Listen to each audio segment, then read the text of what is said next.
Hello, level 1 and level 2 tap dancers. This is Laura for Bellevue College's level 1 and level 2 tap classes.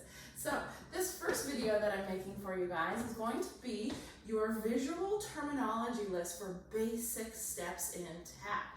So we're starting off super simple. I want both level 1s and level 2s to watch this because I'd like you to understand my terminology. So what you'll find is for all the years you've taken tap, if you've taken tap for a long time, or if you've only started tap now, or maybe had tap for a year, you're gonna find your teachers use different terminology, and that's okay. I'm not gonna say this is right or that is wrong, because over the years, there are several terms that have popped up for different steps. So I'm going to try to teach you as I go through this material some of the other terms I've learned. There's probably some I haven't learned either. And so I'd love to hear from you as well. If you are a more advanced tap dancer and you're going through this material, what are some of the terms you've learned for these steps? So I'm going to put in what I have learned, and then you can email me, or we can do a Zoom conference about what those steps are. It could be that you learn. But this way, that as you go through my class, you'll understand my terminology and know what it means. This is also a great one to go back to, this visual terminology list we're going to do now for when it comes to your midterm and when it comes to your final. So getting to really understand the names of the steps as they go with the actual step that you're doing. So I have had teachers over the years that say just do this or just do that. And it's really important that you know the terminology. So really dig into that terminology, get that terminology down, because you also may have tap teachers that just will ask you to do something, like to do a flat ball change, or do a flat triple heel, or do a shuffle hop step, also known as an Irish. So these are all things that you're going to learn over the quarter, but it's really important that you understand that terminology and how it means to transfer it to your feet. So I'm going to start super basic. So whether or not, again, you've had a lot of tap or not, I want you to start with this first video. This is you learning the steps with me, but also learning about how to stand, also learning about maybe something about your shoes. My preference for this class is that you would wear Oxford style shoes, similar to what I'm wearing. It does not have to be this pair of shoes. I will be sending out a list of places that you can go check out shoes, either online or in person as well. I would prefer one that they're not patent leather, or that they are nailed in. You're going to get some really poor sounds out of them. I would prefer you go with kind of a middle of the road shoe. Shoes can be expensive, so middle of the road shoe is going to cost you around $50 for a pair of shoes. Again, you could go cheaper, but your sounds are not going to be great. So you're going to be disappointed with the sounds that are coming out of your shoes. So I definitely don't recommend those. And you're going to want to buy a pair that fits your feet, and preferably, I don't know if you can see, with 3 screws in there. So you have a screw at the top and the bottom, one at the top and 2 at the bottom here, and then the same thing for the heel plate as well too. And while I'm showing you the toe plate and the heel plate, your toe plate is going to be your treble sound, and your heel plate is going to be your bass sound. So you'll notice, I'm just going to make some sounds for a second. My shoes are actually new. I broke another pair of shoes, so they're going to feel a little bit heavier sounding. And so what you'll find with a brand new pair of shoes, they might sound that way. They might be less tangy or bright because they're still screwed on quite tight. My recommendation is to let them loosen up on their own. Depending on your shoe that you buy, I've had tap dancers start to loosen up the screws, which is a way to tune your tap and get a different sound, but that some people strip the holes in their shoes and then the screws come out. And that's not a good thing. You want to make sure you always check your screws. If your screws are coming loose, they can dig up your floor. I've actually had that with my old pair that broke on here. I don't know if you can see in the video, but there's some lighter chunks of wood. That means that my screw was coming out and carved out the floor. This is why we have to be careful about the types of floors we tap on. I'll be sending out an email too about the type of floor to have. This is an old copacetic floor that's probably 75 years old, maybe. And it has some really unique history to it, which I won't go into now. But you want to check those screws always. So the tighter the screws are, the heavier the sounds are going to be. Looser they are, the tangier they're going to be. So, and you can have them different from shoe to shoe. So in my old pair, one shoe was quite loose, so it was quite tangy. The other one was a little bit heavier sounding. So toe plates, treble sounds. This one's actually a little tighter because I can hear the difference in the sound. Heel plates, bass sound. You can hear that's a little heavier sounding. So good things to think about. The next thing I want to talk about is how you stand and tap. So you're going to want to have your weight more forward, knees are bent. Now, depending on the style we're doing, if we're doing more rhythm tap style, we're going to be lower to the ground, knees are bent underneath us, so your weight can actually, excuse me, pitch forward a little bit. And most of the time, you're going to have your heels slightly off the floor. Just slightly. It doesn't have to be high like ballerina toe, but enough to not make sounds with your heels. That's the thing with tap, is that you only want the sounds to happen that you're trying to make. So if you're not trying to make any heel sounds, those heels have to be off the ground. So you're going to work up some some calf strength here, some foot and ankle strength as well too, to help keep you balanced. So knees are bent, weight is a little bit more forward over the balls of the feet, so you're ready to move quickly. That's how you're mostly going to do things. Obviously, you're going to be doing heel drops, so that may change how your weight placement is, which is fine. If we're doing more up and musical theater type, much brighter, bigger arms, you are going to stand more upright, but you still want that weight more forward over the balls of your feet. But in general, I'm going to be asking you to bend those knees, keep that weight more forward. And nice and loose arms. Unless I choreograph arms, you want them to be relaxed. They kind of react to what you're doing, but they don't necessarily have a placement again unless I choreograph those. So the first thing I want to do is to do some toe drops. So toe drop, I'm going to turn it sideways so you can see a little bit better, is just a lifting of the toe and dropping it down. You're going to do one toe and the other. This is also a good one to check out. How your shoes sound. Is one tighter? Is one looser? Are you getting the sounds out of your shoes that you want? So that's your toe drop. Toe drop. Notice that my knees are bent, my weight's forward a little bit. And you can see if I turn back. Notice that I shift my weight. So I'm allowing my hips movement to be versus trying to stay still. So shift, shift, shift, shift, shift, shift, shift, shift. So that's your toe drop. Your next one is your heel drop. So heel drop, you're going to do the same thing. You lift one heel and drop it down. Lift one heel, drop it down. Drop, drop, drop, drop. And I'm letting my arms swing. Swinging arms are going to help me a little bit with my balance. They let me dance it a little bit more. Again, allowing those hips, rather than just stay perfectly frozen, let those hips move with you. So you got your toes and you got your heels. So let's do the toes again. I'll face you guys again. So my toes are going to go first. I'm going to start with my right toe. I'm going to do 8 of my toes, 8 of my heels. So toe drops, heel drops. 5. And I'm going to count you in with a 5, 6, 7, 8. If you've never taken a dance class, you're going to go 5, 6, 7, 8. You start on the next one, which happens after the 8. So that's how we count things in.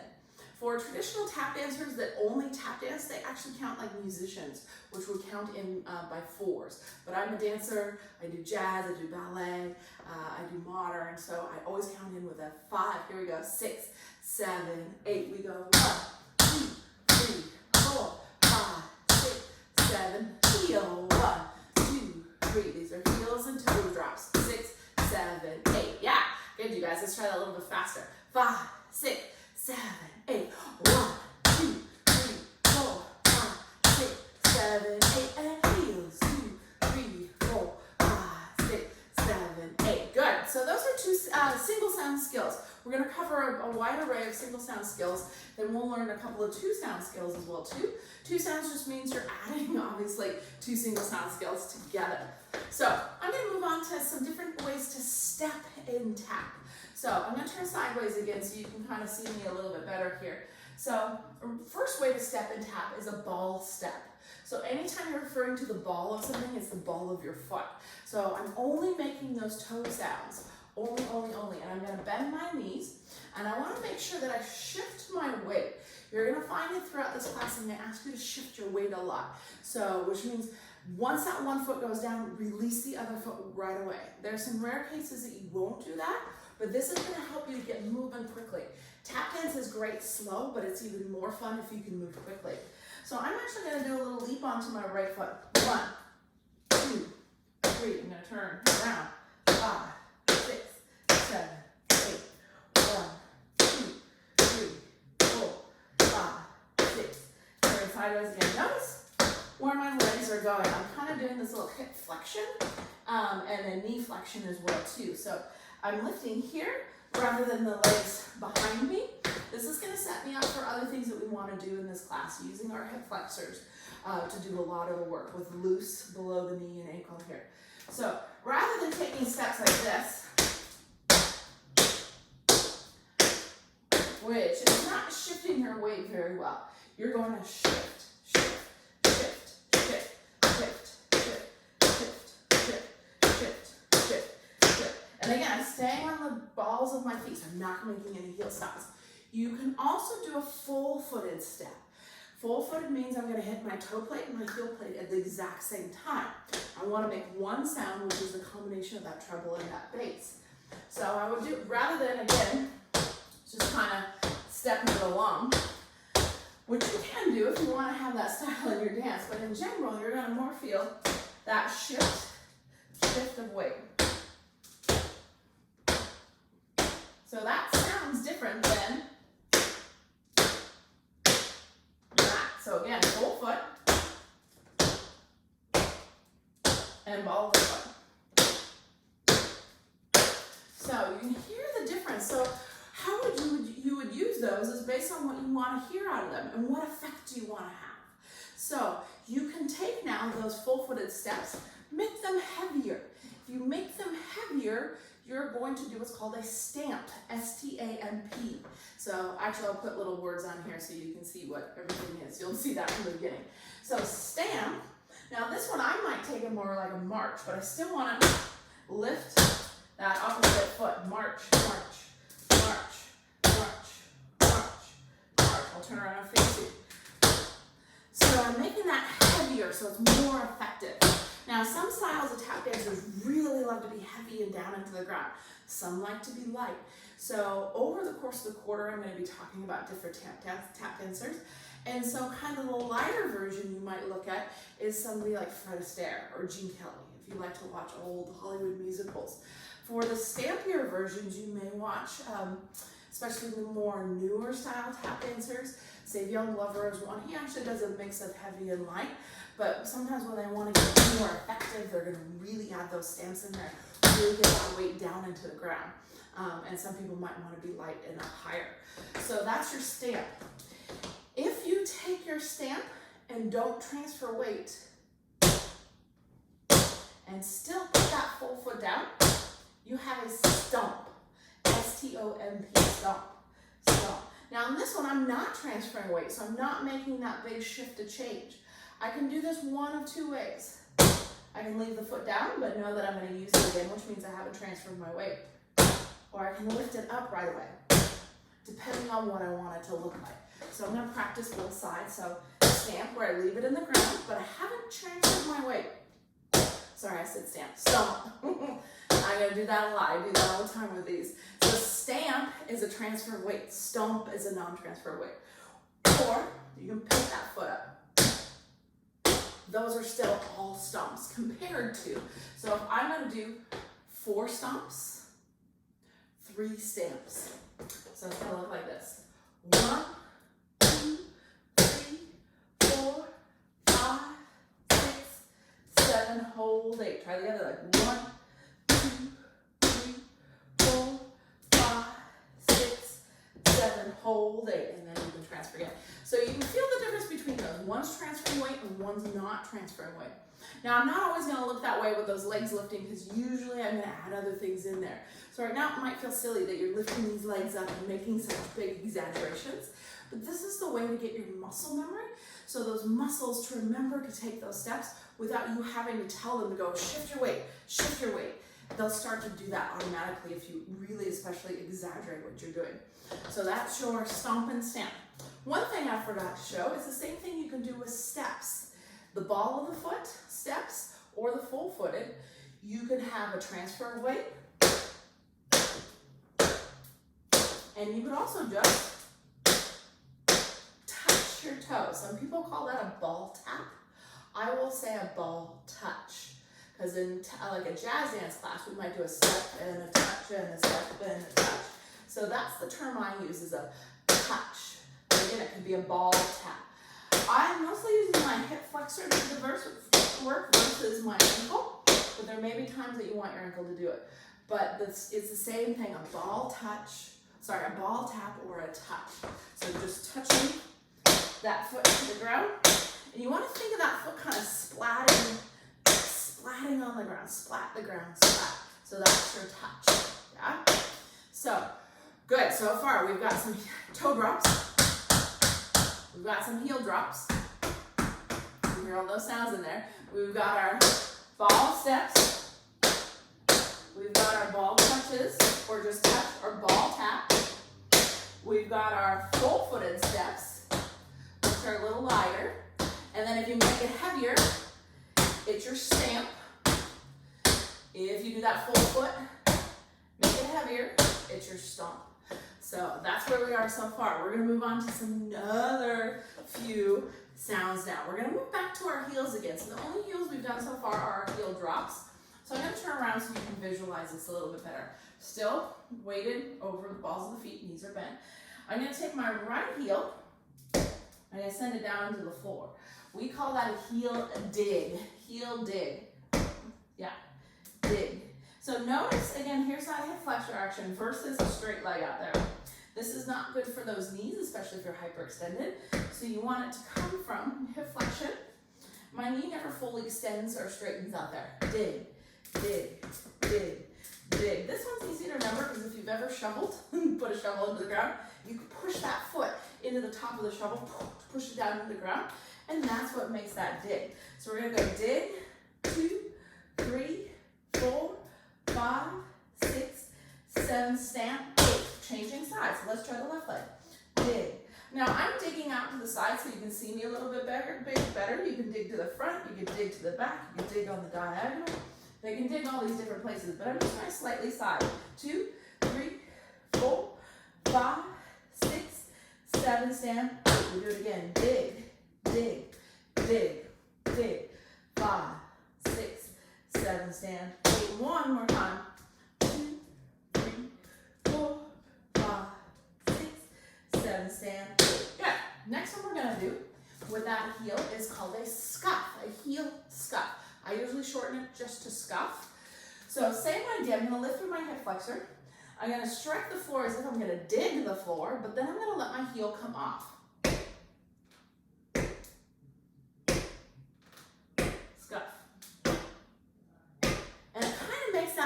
As well too. This is where you want to make sure you're good on a good floor because you could ruin certain floors. Not only can the screws ruin it, but the edge of that tap shoe.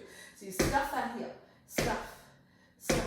And I'm not coming from behind and swinging through really big. I've never kicked a soccer ball, so I don't really know. But you don't want to give it that big force into it. You want to start up here in front of you, scuff it out, scuff.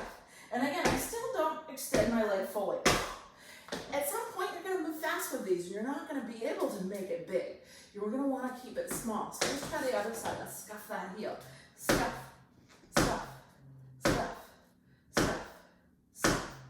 Kind of sounds like a scuff too. And you might be leaving scuff marks on, hopefully, your tap floor that you can safely tap on. Scuff, scuff, scuff, scuff. So that's a heel scuff. So we've got a heel dig, stays in the ground. Scuff, releases from the floor. Same thing on the other side. Heel dig, stays on the ground. Heel scuff, comes off the floor. So those are some more single sound skills. We've got another one to do here. We're gonna go back to our toe plate. So if you look down at your toe plate, I don't know if you can see it on mine, you'll notice that my toe plate is flush with my shoe. Some shoes might be out a little bit, but you still should be able to get what's called, this one has a lot of names. I like to call it a knock. It's also known as a tip, known as a toe jab. Those are some of the few names you can do it. I like a knock because it sounds like you're knocking. And I used to teach little kids, so I would pretend like I'm knocking on a door. And it sounds like you're knocking on a door. So you knock, knock, knock, knock, knock. For a toe jab, really, I think you would leave your toe into the floor. Knock, and a tip might come off the floor as well too. That may be some of the distinctions there, but I usually always say knock, knock, knock, knock, knock, knock, knock, knock. Yeah. So I could go knock, knock, step on the ball of the foot. Knock, knock, step, knock, knock, step, knock, knock, step, knock, knock, step. I'm gonna turn sideways. Start with my right leg. 5, 6, 7, 8. Knock, knock, step. Knock, knock, step. Knock, knock, shift that way. Knock, knock, shift that way. I'm going to do it one more time. Facing away so you can see right leg. 5, 6, 7, 8. Knock, knock, step. Knock, knock, step. Knock, knock, step. Knock, knock, step. Okay. All right. One last skill we're going to do here that is a single sound skill. And then we're going to do a couple of 2 sound skills as well. Some very basic ones because this is a lot of information to absorb. So I want you to go back and practice all of these once you've gone through once and really memorize name with the step. So I'm going to stay sideways for this next one. This one's called a brush. Now there's a forward brush and a back brush. Some people may also call the back brush a spank, but I have a different step for that I'll show you as well too. Brushes actually can go all different directions, but it's a strike of the toe plate from the air. So I'm going to lift with my hip flexor. I'm going to strike the floor and come off. And I'm going to try to less so do it with my ankle and more so do it with the release of my thigh. This is probably one of the hardest sounds you'll do in the very beginning. For most of us, it's going to sound scrapey. It's not going to sound as clear as mine sound. Brush, brush, brush, brush, brush. People also forget the name of this step as well too. It's just a strike of the toe plate from the air, forward brush. Now, if you have stiff ankles, it's probably going to get stuck, and that's probably part of the reasons you're going to make slurry sounds. Also, not very good tap shoes. Really thin metal or light shoes will make a really scuffy, slurry sound in there. So you're going to really try to loosen up that ankle, let that thigh go. Back brush does the same idea. It just pulls up and back. Now this is a really common one I get for even tap dancers that have danced for a long time, to brush like that and that. This is a really ineffective way to brush. I'm going to do the other leg as well too so we can practice. I really want to come from my hip flexor down and out and forward just a little bit versus kicking that leg. As you get faster with these tap moves, you're not going to have time to swing that knee back and forth. I can understand when you're teaching small children to use the flexion and extension of the knee, but coming from that hip is going to be much more efficient, much clearer sounds. You'll be able to relax that ankle a little bit more. Back brush. Again, this is pulling that foot back. Not efficient at all. And you may have done that for years. I did that for years until I had a tap teacher that really showed me how to clean that up and make that more effective. So forward brush, back brush. That's actually already a skill that you're going to be learning very soon, but I'm not going to do it just yet. And my last single sound skill. So some people call this a spank, back.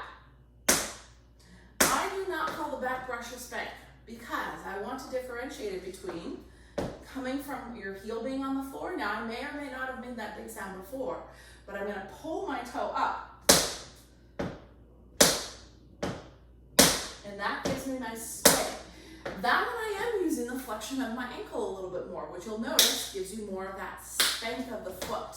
So if I try the other side, spank, spank, spank, spank, versus brush, brush, brush. You're going to see between those two, or here really, that one louder and spankier and sharper, which is the spank, and then one is a little bit lighter. So that is a majority. There's going to be more of the single sound skills that we're going to be doing in this class. So in tap, there's really nothing you can do wrong unless you're getting hurt. So as you start to go through the quarter, I want you to start to think about being creative about how you put steps together. Obviously, I'll be teaching you material, but I also want you to be creative about it as well too. As we get to midterms and finals, you're going to be creating some of your own tap steps and sounds, using steps you already know, or creating your own. And it's going to be about rhythm. So how do you put it together? Is it going to be even 1, 2, 3, 4, or could you go 1 and 2 then 3, 4? So how are you going to make that that exciting. We'll talk about counting. If you're a musician already, you're gonna know a lot about how to count music, and which means you can interpret that into your feet. Your feet are gonna be what's creating that music. Without music, you can also do it with music as well too. I find that when I listen to a song, I let the song tell me what to do. What are the rhythms I'm picking up in there?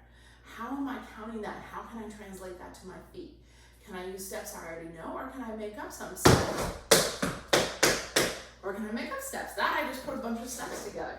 So it's not really gonna matter. You're gonna have some fun with it. So before we finish this video and I move on to some more, I'm gonna give you two sound scales I want you to work on. Now I have a long floor to go across, so I'm gonna do it both across the floor and in place. I will also make a follow-up video to this that has it done with music. So the first one we're gonna do is something called Walk the Cat. So Walk the Cat is a ball step and a heel drop. And the version I'm gonna do the first is either counting at 1 and 2 and, or you can count at 1, 2, 3, 4, so it's all even. And then one thing I really want you to feel is that weight change. So notice how one foot picks up as the next foot goes. And here's that ball splat I was talking about. Splat that whole toe. Don't point to the foot so you're only hitting the top of the toe, but get that ankle to be relaxed, get that foot to be relaxed. And then as I go to drop that heel, you are going to transfer that weight. Ball, heel, ball, heel. I can go forwards, I can also go backwards. This is actually easier backwards because as we step back, we usually lead with our toes. And again, try not to go and stick your legs to the ground. Really fat legs. So I'm going to face this way a little bit. I'll go forward as well as backwards. So notice how I transfer that weight. And I'm going to go backwards.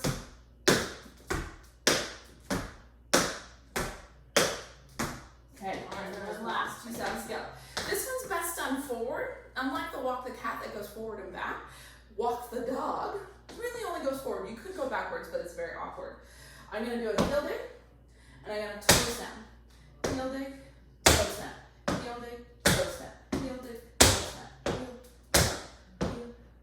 And in this case, you're keeping it even. 1, 2, 3, 4, or you can count at 1 and 2 and 3, depending on the tempo of your song you want to count. 1, 2, 3, 4, 5. Notice my leg releases. I'm gonna have a little plie in there that's gonna, or bend in my knee, that's gonna help me balance. And then from back one last time. Right leg, I'm gonna go forward for 8, 5, 6, 7, 8.